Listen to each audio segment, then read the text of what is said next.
प्यारे दोस्तों, जय हिंद। आप सबको आज मैं भैया दूज की कहानी सुनाने वाला हूँ। इसमें यम और यमुना कौन है, यामी कौन है, इस कहानी के अंतर्गत मिलेगा। भैया दूज क्यों मनाया जाता है, कब से मनाया जाता है, सारी चीज़ें इसमें मिलेंगी आप लोगों को। वीडियो को अंत तक ज़रूर देखिए, बहुत ही मज़ेदार कहानी है। आप सबको इस कहानी से काफ़ी हद तक एक प्रकार की जानकारी प्राप्त हो जाएगी। तो चलिए हम शुरू करते हैं भैया दूज की कहानी।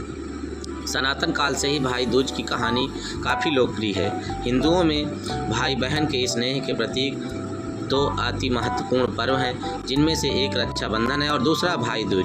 रक्षाबंधन में भाई अपनी बहन की रक्षा करने की प्रतिज्ञा भी लेता है और बहन को रक्षा का वचन भी देता है। तो वहीं दूसरी ओर भाई दूज में बहन अपने भाई की दीर्घ आयु की कामना करते हुए अपने भाई को तिलक यानी टीका लगाती है। भाई दूज कब मनाया जाता है, बात ये आती है। रक्षाबंधन सावन पूर्णिमा के दिन मनाते हैं और भाई दूज कार्तिक मास के शुक्ल पक्ष की द्वितीया के दिन यानी दूसरे दिन मनाई जाती है।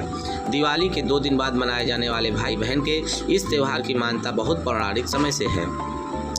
बात आती है किन किन अन्य नामों से भी भाई दूज को जाना जाता है। भाई दूज को यम द्वितीया, भ्रात द्वितीया, भाई टीका, भाई फांटा, टीका दूज या केवल दूज के नाम से भी संबोधित किया जाता है। भाई दूज के दिन क्या क्या किया जाता है ये भी सुन लीजिए। इस दिन भाई अपनी बहन से टीका लगवाकर उनके समीप भोजन करते हैं। यदि बहन का विवाह हो गया हो तो या भाई किसी कारण से दूर रहा हो तो भी इस दिन भाई अपनी बहन से टीका लगवाने और बहन द्वारा परोसा गया भोजन ग्रहण करने अवश्य आता है। जिनकी दूर दूर तक संबंधियों में भी कोई बहन नहीं होती, वैसे लोग इस दिन किसी भी स्त्रीत्व प्रतीक जैसे गाय, नदी के समक्ष बैठकर स्वयं टीका कर भोजन ग्रहण करते हैं। ऐसा करने से इन्हें भी आयु दीर्घ होती है।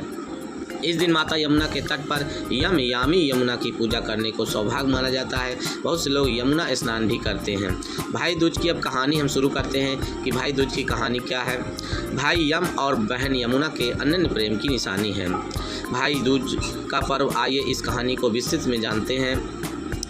यम और यमुना कौन है, सबसे पहले ये बात करते हैं। धर्मराज यम देव यमन एवं नदी श्रेष्ठ माता यमुना सूर्य नारायण और उनकी पत्नी माता के संतान है। मतलब कि सूर्य नारायण और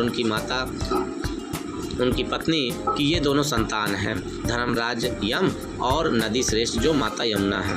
माता यमुना अपने भाई धर्मराज यम देव से बहुत प्रेम करती थी। कार्यक्षेत्र भिन्न होने के कारण उनका मिलन कम ही हो पाता था। माता यमुना अपने भाई धर्मराज यम को सदैव अपने पास आमंत्रित करती थी, किंतु व्यस्तता के कारण वो नहीं आ पाते थे और जब उन्हें समय मिलता तो वो ये सोचते कि मुझे भला कोई क्यों ही आमंत्रित करेगा, यमुना मेरी बहन है तो प्रेमवश ऐसा कह देती होगी। ये सोचकर उनसे मिलने नहीं जाते थे। एक बार माता यमुना हट कर बैठी कि आपको आना ही होगा। तब धर्मराज ने अपनी बहन यमुना से पूछा, हे मेरी प्रिय बहन, क्या तुम मुझे वास्तव में निमंत्रण दे रही हो? निसंकोच कहो। धर्मराज की बातें सुन माता यमुना ने कहा, हाँ भ्राता, आपको संदेह है। तब धर्मराज कहने लगे, मुझे बुलाने से लोग डरते हैं, मेरे आगमन से संकोच करने लगते हैं। क्या तुम्हें ऐसा भय या नकारात्मक भाव नहीं आते? तब माता यमुना ने अपने भाई धर्मराज यम के मन में उठ रहे प्रश्नों को शांत करने हेतु उत्तर दिया, हे धर्मराज, सबसे पहले तो आप धर्मराज हैं जो निरंतर धर्म पर चलता है और उसके पश्चात आप मेरे भ्राता हैं। इस स्थिति में भय कैसा? आप अपना कार्य धर्मपूर्ण रूप से करते हैं तथा यदि धर्मानुसार किसी का अंत समय आ जाए तो उसे स्वीकार करना ही जीव का कर्तव्य है, तथा यदि किसी का अंत समय नहीं आया है किंतु आप उसके सामने खड़े हैं तो इसमें कैसा भय भ्राता? अपनी प्रिय बहन की बातों से संतुष्ट होकर धर्मराज ने उनके निमंत्रण को प्रेम पूर्वक स्वीकार किया। धर्मराज अपनी बहन यमुना से मिलने कब आए थे, अब ये सुनिए आगे। कार्तिक मास में शुक्ल पक्ष की द्वितीया यानी दूसरे दिन धर्मराज यम देवता अपनी बहन से मिलने पहुँचे। माता अपने भाई को आया देख प्रफुल्लित हुई। अपने भाई को आसन ग्रहण करवाकर उन्हें टीका लगाया। पके हुए चावल समेत अपने भाई के मनपसंद भोज पदार्थ थाल में प्रस्तुत किया। यमदेव भोजन का तृप्त हुए। अपनी बहन द्वारा किए गए आतिथ्य से वो अति प्रसन्न हुए और प्रसन्न होकर अपनी बहन से कहा, हे यामी, मनोवांछित वर मांगो। यामी किसे कहा जाता है, अब सुन लीजिए ध्यान से। धर्मराज यमदेव की जुड़वा बहन होने के कारण माता यमुना को यामी नाम से भी जाना जाता है।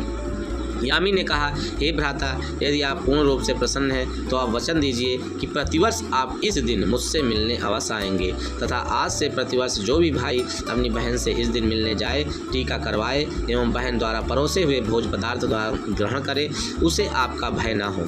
यमराज ने कहा, ऐसा ही होगा। मैं प्रतिवर्ष अपनी बहन से मिलने अवश्य आऊँगा, आतिथ्य स्वीकार करूँगा एवं टीका करवाकर भोजन ग्रहण करूँगा तथा जो भी भाई इस दिन अपनी बहन के पास जाकर ये सब करेगा उसे मैं जीवन दान अवश्य दूंगा।